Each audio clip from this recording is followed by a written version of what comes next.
Hello students. तो आज हम स्टार्ट करेंगे the fourth property which is consciousness. इससे पहले हमने 3 प्रॉपर्टीज की थी, ग्रोथ, रिप्रोडक्शन एंड कल हमने किया था मेटाबॉलिज्म। तो आज फोर्थ प्रॉपर्टी और ये लास्ट प्रॉपर्टी है किसी भी चीज को कैरेक्टराइज करने के लिए, that it is a living thing और it is a non living thing. So what do you mean by consciousness? Consciousness या कॉन्शियस वर्ड आप सबने सुना होगा या नहीं भी सुना तो जनरली देखा होगा। जैसे हम भी छोटे थे या अभी भी घर में बच्चे होते हैं तो कोई गेस्ट आ जाते हैं, बाहर से कोई आ जाता है तो बच्चे क्या करते हैं, छुप जाते हैं, ठीक है, या शर्माते हैं। तो वही एक तरह से क्या है, वो कॉन्शियस हो जाना। ठीक है, हम बोलते हैं ना कॉन्शियस हो जाता हूं मैं। या पब्लिक स्पीकिंग की कोई बात आती है ऑन कैमरा, क्या हो जाता है, कोई भी कॉन्शियस हो जाता है। जैसे स्टार्टिंग में मैं होती थी कॉन्शियस हो जाती थी, अब थोड़ा थोड़ा सा बिल्डअप हो रहा है। तो ऐसे ही कॉन्शियस होने का मतलब क्या होता है, हम सचेत हो जाते हैं, हम अवेयर हो जाते हैं अपने आसपास की चीजों को लेके, अपनी सराउंडिंग्स को लेके। ठीक है, तो वो होता है कॉन्शियसनेस। और अगर एक बायोलॉजिकल टर्म्स में इसको मैं बताऊं आपको, तो the changes occurs inside a living organism with respect to the response of a stimuli. For example देखो, कोई सिग्नल मिला किसी को, जैसे आप जा रहे हो कहीं, ठीक है, तो रोड पे आपने जनरली देखा होगा रेड सिग्नल मिल जाता है, ग्रीन सिग्नल मिलता है गाड़ी को। तो आप क्या समझते हो, उससे क्या इंटरप्रेट करते हो कि ग्रीन सिग्नल मतलब चलना है, रेड सिग्नल मतलब रुकना है। तो ये आपने क्या किया, ग्रीन सिग्नल मिला तो आप चले, इट मीन आपने रेस्पॉन्ड किया ना। पहले आप खड़े थे, रेड सिग्नल था, फिर जैसे ग्रीन सिग्नल हुआ आपने उस सिग्नल मिलते ही आपने रिएक्ट किया और आप चले। फॉर एग्जाम्पल एक और देखो, आप किसी गर्म चीज को हाथ लगा दे, आप तुरंत हटाते हो, तो वो क्या है, आपको एक स्टिमुलस मिला, आपने रिएक्ट किया, आपने रिस्पॉन्ड किया, ठीक है, तो एक चेंज आया। तो इसी टाइप से कॉन्शियसनेस का मतलब क्या होता है, जब भी कोई लिविंग ऑर्गेनिज्म अपनी सराउंडिंग के अकॉर्डिंग अपने आप में कुछ चेंजेस करता है, कुछ अडेप्टेशन करता है, ठीक है, तो वो होता है कॉन्शियसनेस। ठीक है, all living organism shows consciousness. अच्छा, इसमें 2 टर्म्स आती हैं, एक होता है कॉन्शियसनेस, एक होता है सेल्फ कॉन्शियसनेस। दोनों ही टर्म्स में बहुत डिफरेंस है। कैसे, देखो जितने भी लिविंग ऑर्गेनिजम्स होते हैं वो कॉन्शियसनेस शो करते हैं, ठीक है, लेकिन ऑल ऑफ दीज, एक ह्यूमन जो स्पीशीज है वो अकेली ऐसी स्पीशीज है जो क्या शो करती है, सेल्फ कॉन्शियसनेस, मतलब वो सेल्फ अवेयर है। ठीक है, जितने भी ऑर्गेनिजम्स हैं, प्लांट्स हैं, एनिमल्स हैं, वो अपने सराउंडिंग को लेके कॉन्शियस होते हैं। ठीक है, उनको जैसा अपने आसपास दिखता है वो वैसा ही बिहेवियर शो करते हैं, वैसा ही रिएक्शन देते हैं, वैसा ही रेस्पॉन्ड करते हैं। लेकिन एक इंसान अकेला ऐसा जीव है जो क्या है, जो अपने अंदर से भी खुद के लिए अवेयर है, अपने अंदर की चीजों को भी जानता है, उनको इंटरप्रेट करता है और क्या करता है, उन्हीं के हिसाब से रिएक्ट भी करता है। देखो एक एग्जांपल बताती हूँ मैं आपको। फॉर एग्जांपल, जैसे शेर है, शिकार करता है, खाता है एनिमल्स को मार के, तो उसमें क्या है, जब वो खाता है तो उसको ये कोई कॉन्शियसनेस नहीं है उसके दिमाग में, उसको भूख लगी, उसको सिग्नल मिला, उसने रिस्पॉन्ड किया, अटैक किया, पकड़ा, खा लिया। उसके दिमाग में ये चीज नहीं है कि उसने कुछ गलत किया। ठीक है, उसको अपने सराउंडिंग को लेके कॉन्शियसनेस है कि मुझे इसको खाना है मार के, ये मेरा शिकार है और मुझे पेट भरना है। तो उसको बस इतनी कॉन्शियसनेस है अपने सराउंडिंग को लेके। ठीक है, वो पेड़ पत्ते नहीं खाएगा ना, उसको पता है उसको क्या खाना है, तो उसको अपनी सराउंडिंग की कॉन्शियसनेस है। लेकिन ह्यूमन बींग्स को बहुत अच्छे से पता है कि वो पेड़, फल, फ्रूट्स, ये सब चीजें खाएगा तो भी वो बहुत अच्छे से सरवाइव कर सकता है। लेकिन इसके बावजूद भी वो क्या खाता है, देखो मैं नॉन वेज वालों के एंटी में नहीं बोल रही, लेकिन मैं एक एग्जांपल देके समझा रही हूँ। तो वो क्या करते हैं, उनको सब पता होते हुए भी वो शिकार भी करके अपने मजे के लिए खाता है, ठीक है, टेस्ट के लिए। तो लेकिन कहीं ना कहीं डीप डाउन उसको पता है दैट इट इज गलत है ये। ठीक है, किसी को मारना फिर उसको खाना अपने उसके लिए। तो कहने का मतलब है इंसान को सेल्फ कॉन्शियस भी होता है और कॉन्शियसनेस भी होती है। तो कॉन्शियसनेस क्या है, एक ब्रॉड एस्पेक्ट है, उसी का एक पार्ट है सेल्फ कॉन्शियसनेस, जो सिर्फ और सिर्फ ह्यूमन बींग्स में मिलती है। एक और बहुत सुंदर एग्जांपल देती हूँ मैं अपने उससे। देखो जैसे कुछ टाइम पहले क्या हुआ था कि हमारे घर में गाय थी, उसका छोटा बच्चा था, तो एक सांप ने क्या किया, उसको काट लिया बच्चे को, तो वो गाय का बच्चा मर गया। ठीक है, और उसने क्यों काटा, क्योंकि वो वहां से जा रहा होगा, शायद उसका पैर रख दिया उस बच्चे ने उसके ऊपर, तो उसने डिफेंसिव मोड में आके उसको काट लिया। ठीक है, वो मर गया। तो वो उसने कॉन्शियसली नहीं किया, मतलब उसमें ये नहीं था कि मुझे इसको मारना है, उसने खुद को डिफेंड किया, उसने जब अपने ऊपर रिस्क देखा उसने अटैक किया, तो उसने उसको काट लिया। लेकिन फिर क्या हुआ, वो वहीं पे छुप भी गया। थोड़ी देर बाद हमने देखा वो वहीं बैठा है, जो भी किया उसको भगाया मारा। ठीक है, लेकिन वहीं पे देखो, अगर एक इंसान होता और वो किसी को मार दे ऐसे, पहली बात तो उसको ये पता है कि तू ऐसे गोली मारेगा या अटैक करेगा तो ये मरेगा सामने वाला, उसको इतना पता है, लेकिन सांप को नहीं पता था। ठीक है, सांप ने जस्ट डिफेंड किया अपने आप को, लेकिन इंसान को ये पता है कि मैं इतना हिट करूंगा तो इसकी डेथ हो सकती है। नंबर 2, वो कर भी देगा हिट आवेश में आके, गुस्से में आके, तो वो वहां से क्या करेगा, रफ्फू चक्कर तो भाग जाएगा। उसको क्या है, सेल्फ कॉन्शियसनेस भी है कि अगर मैं यहां बैठा तो मुझे क्या है, 2 मिनट में पुलिस पकड़ के ले जाएगी, क्योंकि मैंने क्राइम किया है, उसको ये पता है मैंने क्राइम किया है। ठीक है, तो ये होती है सेल्फ कॉन्शियसनेस, उसको अपनी सराउंडिंग का भी पता है और अपने अंदर का भी पता है। लेकिन एनिमल्स में या जितने भी लिविंग बींग्स हैं उनको अपनी सेल्फ कॉन्शियस नहीं होती। ठीक है, उनको सिर्फ अपनी सराउंडिंग को लेकर रेस्पॉन्ड करना आता है। तो दिस इज कॉल्ड कॉन्शियसनेस और self consciousness. So what do you mean by consciousness, मैं आपको डेफिनेशन लिखवाती हूँ। और this is the fourth property,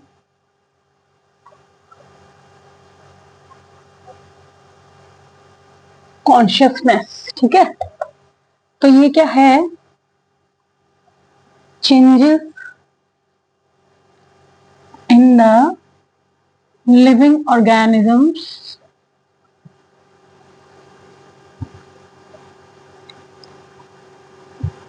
in response to a stimuli. ठीक है, या स्टिमुलाई की जगह आप सिग्नल भी लिख सकते हो कि आपको बाहर से कोई सिग्नल मिला, आपने रेस्पॉन्ड किया, दिस इज कॉल्ड कॉन्शियसनेस। ठीक है, तो मैं अब आपसे एक क्वेश्चन पूछती हूँ, does all unicellular organisms shows consciousness? आप बताओ ट्रू है या फॉल्स है। ठीक है, यूनिसेल्युलर जितने भी ऑर्गेनिजम्स होते हैं वो क्या शो करते हैं, कॉन्शियसनेस शो करते हैं। देखो, सबसे पहली बात तो मैंने लिविंग ऑर्गेनिजम्स ऊपर लिख दिया कि शो करते हैं कॉन्शियसनेस, तो इतना अंडरस्टूड है कि यूनिसेल्युलर है वो भी शो करेंगे। लेकिन कैसे शो करेंगे, देखो अलग अलग कुछ बिहेवियर या कुछ पैटर्न शो करते हैं, जैसे कि एक एग्जांपल से मैं आपको समझाती हूँ।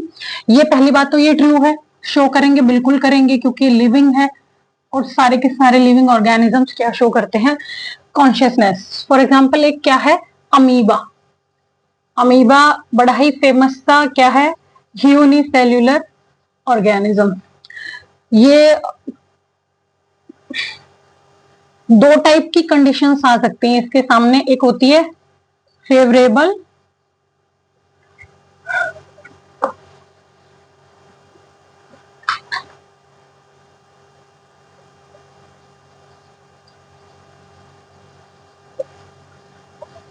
एक होती है अनफेवरेबल।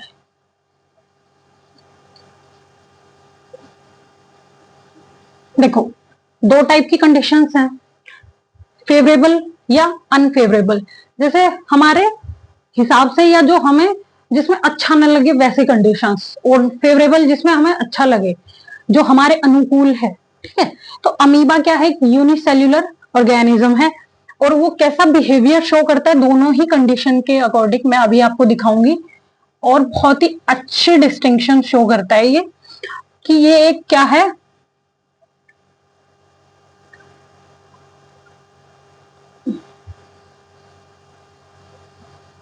अमीबा है। जब फेवरेबल कंडीशन होंगी क्या होगा, फेवरेबल कंडीशन होंगी तो कैसे डिवाइड करेगा ये, बाइनरी फिशन। क्या शो करेगा, सीधा सीधा बाइनरी फिशन। ठीक है, दो पार्ट कर लेगा, दो डॉटर सेल्स में डिवाइड कर लेगा खुद को। ये सिंपल डिवीजन होता है, अपने आप को डिवाइड करता है ये बहुत ही सिंपल तरीके से। कौन सी कंडीशन में? जब फेवरेबल कंडीशन होते हैं, सब इजी होता है। तो काहे को कष्ट देना खुद को, करो सीधा डिवीजन। ठीक है, दो डॉटर सेल्स बना दिए। अब इसके बाद अगर मैं बात करूं अनफेवरेबल कंडीशंस, ठीक है, तो अनफेवरेबल कंडीशंस में यही अमीबा क्या करेगा? जैसे ये अमीबा है, ठीक है, तो ये क्या करेगा? हमारे अनुकूल कंडीशंस नहीं है, तो हमें क्या करना है? बंकर बनाना है अपने साइड में, अपने चारों तरफ बंकर बनाना है, ताकि हम क्या रहे। जैसे अभी गोलीबारी चल रही थी तो बंकर्स की बात आ रही थी कि बॉर्डर एरियाज में बंकर बना दो, वो जो लोकल्स है उनको सिक्योरिटी मिलेगी। ठीक है, तो ऐसे ही अमीबा क्या कह रहा है कि अनफेवरेबल कंडीशंस है, I have to make a shield shell, ठीक है, a protective covering which is called encystation. क्या बोलते हैं? वो अपने सराउंडिंग में क्या बना लेगा? एक सिस्ट बना लेगा। ठीक है, क्या बना लेगा? सिस्ट, जो कुछ कुछ दूसरे स्केच से बनाती हूं, ऐसी होगी, ऐसी होगी वो सिस्ट। ठीक है, एक टाइप से लेयर बना लेगा अपने सराउंडिंग में, कवरिंग विच इज कॉल्ड एंसेस्टेशन। ठीक है, इसका नाम हम लिखेंगे, ये जो प्रोसेस होती है जो अपने सराउंडिंग में जो लेयर बनाता है, इस लेयर का नाम होता है सिस्ट। ठीक है, और इस कवरिंग को जब ये कर लेता है, इस प्रोसेस को हम बोलते हैं एंसेस्टेशन। ठीक है, सिस्ट का बनाना। ठीक है, फिर इसके बाद ये क्या करेगा? इसके बाद ये कहेगा अपन रुकेगा नहीं, कुछ भी हो। अब बंकर में तो घुस गए, भूख पानी प्यास तो लगेगी ना, बेसिक जो रिक्वायरमेंट्स है वो तो पूरी करनी पड़ेंगी, तो अमीबा भी करेगा। तो क्या होगा? अनफेवरेबल कंडीशन है, सिस्ट बना ली, अब वो बोलता है हम सिक्योर हैं, अब अपना अंदर बैठ के काम करते हैं। तो क्या करेगा? सबसे पहली चीज वो करेगा कैरियोकाइनेसिस। कैरियोकाइनेसिस का मतलब क्या होता है? कैरियो मतलब न्यूक्लियस, काइनेसिस मतलब डिवीजन। ठीक है, एक प्रोसेस होती है karyokinesis which means division of nucleus. तो ये जो न्यूक्लियस है ये बहुत सारे न्यूक्लियस में डिवाइड हो जाएगा। देखो जैसे कैसे, ये छोटे छोटे छोटे छोटे न्यूक्लियस बन गए ना, बहुत सारे न्यूक्लियस। ठीक है, और ये लेयर बनाना मत भूलना, बच्चे कहेंगे कि लेयर कहाँ गई। ठीक है, ये सिस्ट है, तो इसने कैरियोकाइनेसिस किया, न्यूक्लियस के डिविजन्स कर लिए, बहुत सारे न्यूक्लियस बन गए। ठीक है, इसके बाद जो नेक्स्ट स्टेप है वो क्या आएगा? ये क्या करेगा? साइटोकाइनेसिस। साइटोकाइनेसिस,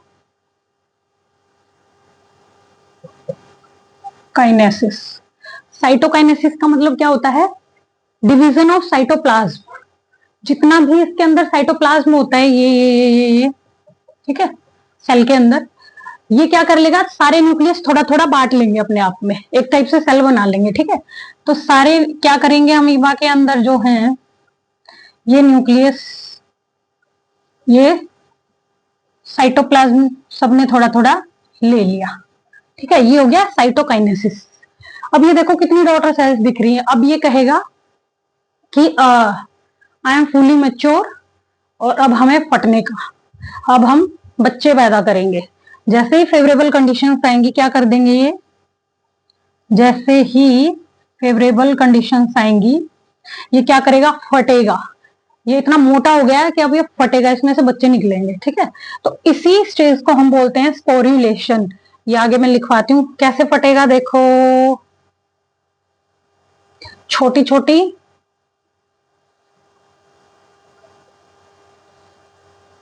ये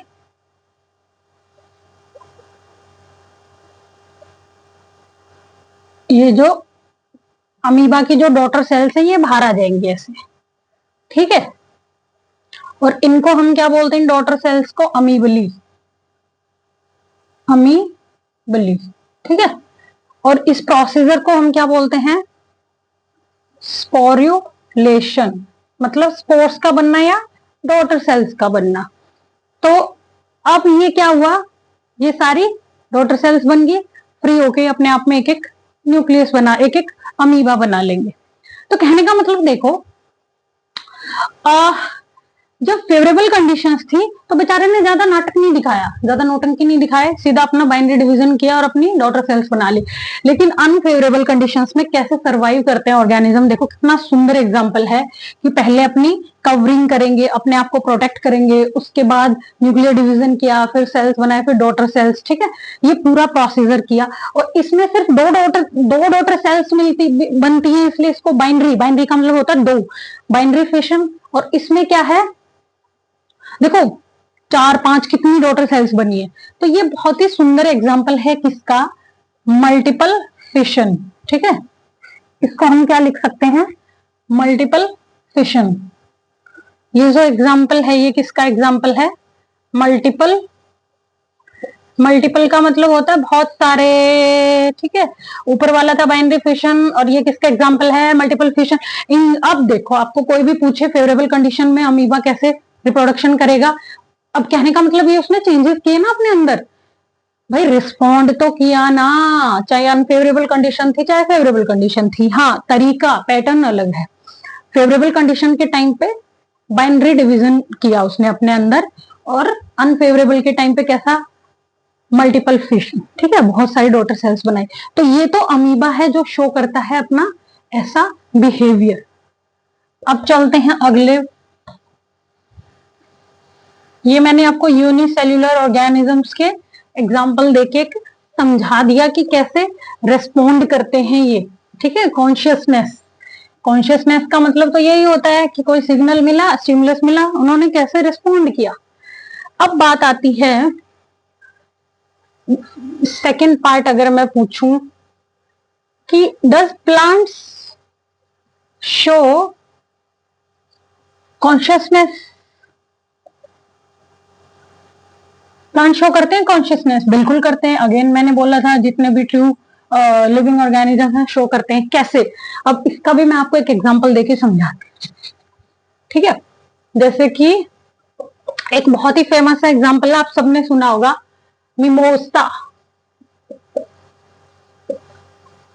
मिमोसा नाम सुना है, मिमोसा पोडिका, ठीक है। हिंदी में बोलते हैं छुई मुई, टच मी नॉट प्लांट, ठीक है, टच मी नॉट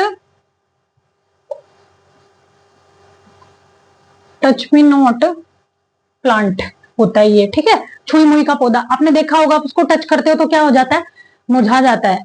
भाई वो कहना चाहता है कि मत छुओ मुझे, लेकिन हम लगे पड़े होते हैं, हाथ लगा लगा के देखते हैं, मजे लेते हैं उसके, वो बेचारा फिर से मुरझा जाता है। तो कहने का मतलब है वो ऐसे रिस्पॉन्ड करता है। तो ये उसकी कॉन्शियसनेस हुई ना अपने सराउंडिंग को लेके कि किसी ने उसको छुआ, वो मुरझा गया बेचारा, ठीक है। वैसे प्लांट भी शो करते हैं। एक और एग्जाम्पल होता है इसी में कि फोटो पीरियोडिज्म।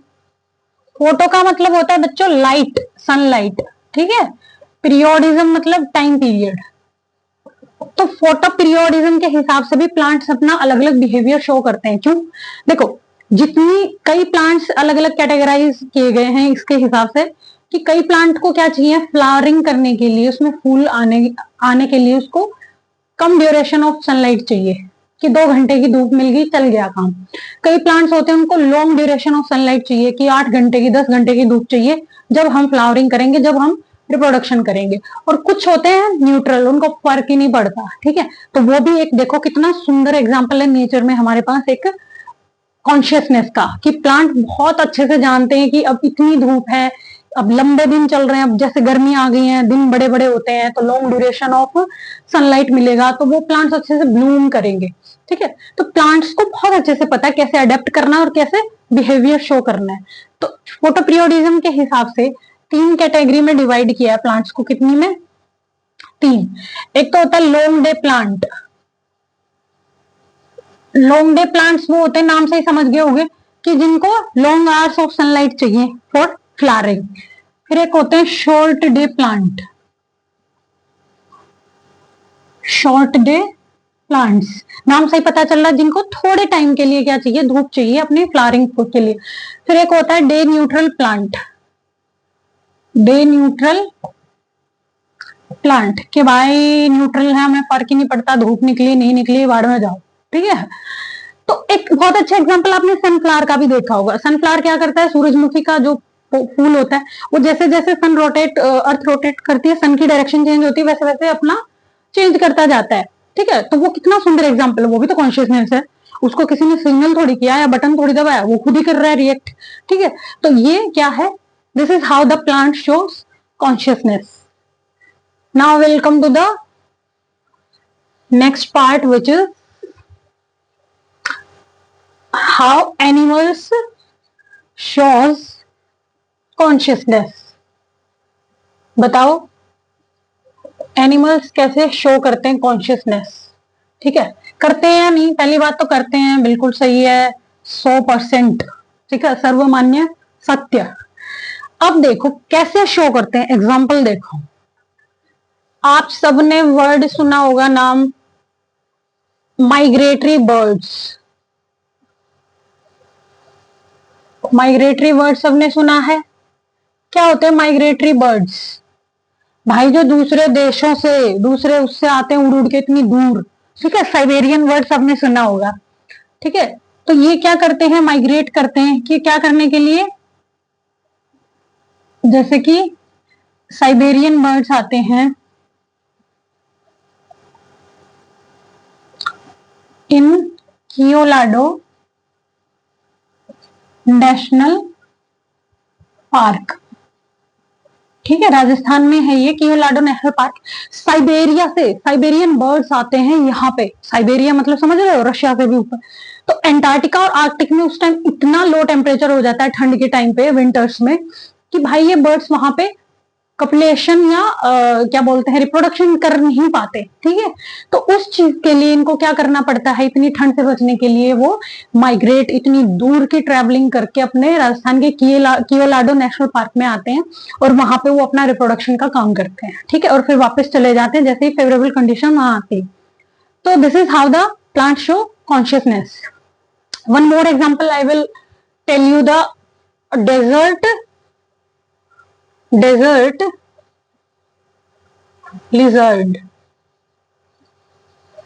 डेजर्ट लिजर्ड, ठीक है, सबने सुना है नाम तो, अरे भाई रेगिस्तान की छिपकली, ठीक है। तो क्या करती है वो छिपकली, एंड देयर विल बी सन, जब धूप होगा बहुत तेज सनी, तो क्या करेगी, hide under the stones, hide under stones, पत्थरों के नीचे जाके छुप जाने का, मेरे को गर्मी से बचने का, ठीक है। जैसे अभी हम एसी चला रहे हैं और फिर भी पसीना आ रहा है मुझे पढ़ाते हुए, तो this is how the desert lizard shows consciousness. Same जब क्या होएगा, विंटर होगा, there will be cold outside, तो क्या करेगी वो, क्या करेगी, क्या करेगी वो, सन बास्किंग, ठीक है। अब बास्किंग क्या वर्ड है, ये देखा नहीं, ये सेलिब्रिटीज वगैरह सो कॉल्ड लिखते हैं बीच पे लेट के ऐसे, सन बास्किंग क्या मतलब उसका, धूप सेकना। तो ये ही नहीं कर सकते, हमारी लिजर्ड भी करती है, डेजर्ट लिजर्ड, ठीक है, वो भी अपना धूप सेकती है, मस्त विटामिन डी लेती है, ठीक है। तो this is how the plant and animal show consciousness. हम भी तो करते हैं, हम नहीं करते, हमारे यहाँ आंटियां नहीं सर्दी में मटर छीलती धूप में बैठ के, कि धूप सेक रहे हैं, ठीक है, मेथी तोड़ती हैं बैठ के, तो वो भी कॉन्शियसनेस है। तो ये हमने डिस्कस की कौन सी property, consciousness.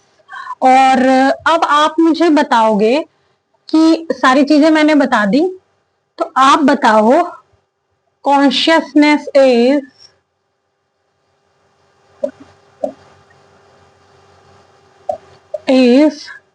Dash property.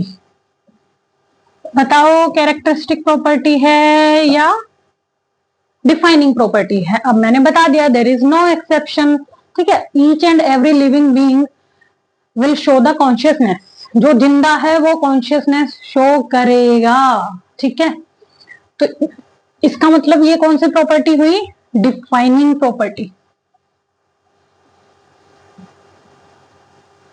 Defining property, ठीक है, because there is no exception. So This is all about the consciousness property, or this is the first part of the chapter which we have completed today, and tomorrow we will start the second part of the same chapter, which is diversity in living organisms.